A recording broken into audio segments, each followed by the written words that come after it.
آج ہم ایک ایسے موضوع پر بات کرنے والے ہیں جو بہت حساس ہے، لیکن اس پر بات کرنا بہت ہی ضروری ہے۔ ہم یہ سمجھنے کی کوشش کریں گے کہ وہ کون سی اصل وجوہات ہیں جو نوجوانوں کو ایک ایسے انتہائی قدم کی طرف دھکیل دیتی ہیں، اور یقین کریں یہ وجوہات ہماری عام سوچ سے کہیں زیادہ گہری اور پیچیدہ ہیں۔ جب بھی ہم ایسی کوئی خبر سنتے ہیں تو اکثر پہلا خیال یہی آتا ہے کہ شاید کوئی دل کا معاملہ ہوگا، کوئی رشتہ ٹوٹ گیا ہوگا۔ لیکن کیا واقعی کہانی صرف اتنی سی ہے، یا اس کے پیچھے اور بھی بہت کچھ چھپا ہوا ہے جسے ہم اکثر دیکھ ہی نہیں پاتے؟ آئیے اس کی تہوں کو ذرا کھول کر دیکھتے ہیں۔ اصل میں ہوتا یہ ہے کہ یہ کوئی ایک مسئلہ نہیں ہوتا۔ آج کا نوجوان ایک ہی وقت میں کئی محاذوں پر ایک جنگ لڑ رہا ہوتا ہے۔ یہ ایک ایسی پیچیدہ صورتحال ہے جہاں دباؤ ہر طرف سے ایک ساتھ آ رہا ہوتا ہے۔ تو یہ اصل دباؤ ہیں کیا؟ دیکھیں، یہ صرف کوئی ایک وجہ نہیں ہے۔ تعلقات میں مسئلے، گھر کے مالی حالات اور نوکری کا ٹینشن، پڑھائی کا بوجھ، لوگوں کا برا رویہ، اور ان سب کے اوپر سے شدید ذہنی تناؤ اور اکیلا پن۔ جب یہ ساری چیزیں ایک ساتھ کسی پہ حملہ کرتی ہیں تو انسان جذباتی طور پر بالکل ٹوٹ جاتا ہے۔ تو پھر سوال یہ اٹھتا ہے کہ آخر وہ کون سا لمحہ ہوتا ہے، وہ کون سی نفسیاتی حالت ہوتی ہے جب کوئی انسان اتنا انتہائی قدم اٹھانے پر مجبور ہو جاتا ہے؟ اس کی ایک بڑی وجہ یہ ہے کہ لوگ اپنی پریشانیاں کسی کو بتا نہیں پاتے۔ انہیں اندر ہی اندر یہ محسوس ہوتا ہے کہ کوئی ان کا درد سمجھے گا ہی نہیں۔ وہ اپنے عارضی دکھ کو ایک ایسی حقیقت مان لیتے ہیں جو کبھی ختم نہیں ہوگی، اور پھر شدید جذبات کی ایک لہر میں ایک ایسا فیصلہ ہو جاتا ہے جسے کبھی پلٹایا نہیں جا سکتا۔ یہ بات سمجھنا بہت ضروری ہے۔ یہ کوئی کردار کی کمزوری نہیں ہوتی، یہ وہ حالت ہے جب ایک انسان پر اس کی برداشت سے بہت زیادہ بوجھ آ پڑتا ہے۔ یہ اصل میں اوور لوڈ ہو جانے کا معاملہ ہے۔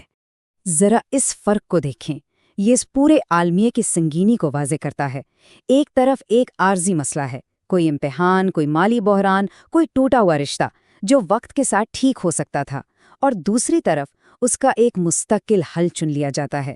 یہ ایک ایسی غلطی ہے جس کا ازالہ ممکن ہی نہیں۔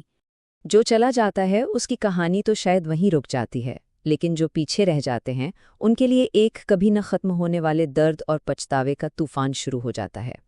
کبھی ان والدین کا سوچیں، یہ قدم ان کے لیے زندگی بھر کا احساس جرم اور ایسے ان گنت سوال چھوڑ جاتا ہے جن کا کوئی جواب نہیں ہوتا۔ وہ ہر دن خود کو قصوروار سمجھتے ہیں، اور ان کی زندگی کا سکون سمجھیں ہمیشہ کے لیے چھن جاتا ہے۔ بہن بھائیوں پر اس کا اتنا گہرا اثر ہوتا ہے کہ وہ ڈپریشن میں جا سکتے ہیں، پورا خاندان جذباتی طور پر بکھر جاتا ہے، اور وہ گھر پھر کبھی بھی پہلے جیسا نہیں رہتا۔ اور معاشرتی سطح پر بھی اس کا ایک منفی اثر شروع ہوتا ہے جو دوسرے کمزور لمحوں میں موجود لوگوں کو بھی متاثر کر سکتا ہے۔ اور ہاں، روحانی طور پر آخرت میں اس کی جواب دہی ایک بہت بڑا بوجھ ہے۔ یہ حصہ خاص طور پر والدین سے مخاطب ہے۔ یہ جاننا بے حد ضروری ہے کہ وہ اپنے بچوں میں انتباہی علامات کو وقت پر کیسے پہچان سکتے ہیں۔ یہ کچھ بہت واضح علامات ہیں۔ اگر آپ کا بچہ اچانک الگ تھلگ رہنے لگے، مایوسی کی باتیں کرنے لگے، ہر وقت پریشان اور دباؤ میں نظر آئے، یا یہ ظاہر کرے کہ وہ اب مزید بوجھ برداشت نہیں کر پا رہا، تو یہ ایک اشارہ ہے کہ اسے آپ کی فوری توجہ اور مدد کی ضرورت ہے۔ لیکن اتنی ساری بھاری باتوں کے بعد اس گفتگو کا مقصد مایوسی پھیلانا بالکل نہیں ہے، بلکہ یہ بتانا ہے کہ امید ہمیشہ موجود ہوتی ہے، اور ہر تکلیف سے نکلنے کا ایک راستہ ہوتا ہے۔ بس ایک لمحے کے لیے سوچیں، اگر اس سب سے مشکل گھڑی میں کوئی ہمت ہارنے کے بجائے خود کو صرف تھوڑا سا اور وقت دے دے تو کیا کچھ بدل سکتا ہے؟ اگر تھوڑا صبر کر لیا جائے تو حالات یقیناً بدلتے ہیں، ہمیشہ ایک جیسے نہیں رہتے۔ نئے راستے کھلتے ہیں، نئے موقع ملتے ہیں۔ انسان ذہنی طور پر پہلے سے کہیں زیادہ مضبوط بن سکتا ہے، اور شاید اسے اپنی زندگی کا وہ مقصد مل جائے جس کی اسے ہمیشہ سے تلاش تھی۔ یہ ایک بہت گہری حقیقت ہے۔ آج جس تکلیف سے گزر کر انسان مضبوط بنتا ہے، وہی کل اس کی سب سے بڑی طاقت بن جاتی ہے۔ مشکلات انسان کو توڑنے کے لیے نہیں بلکہ بنانے کے لیے آتی ہیں۔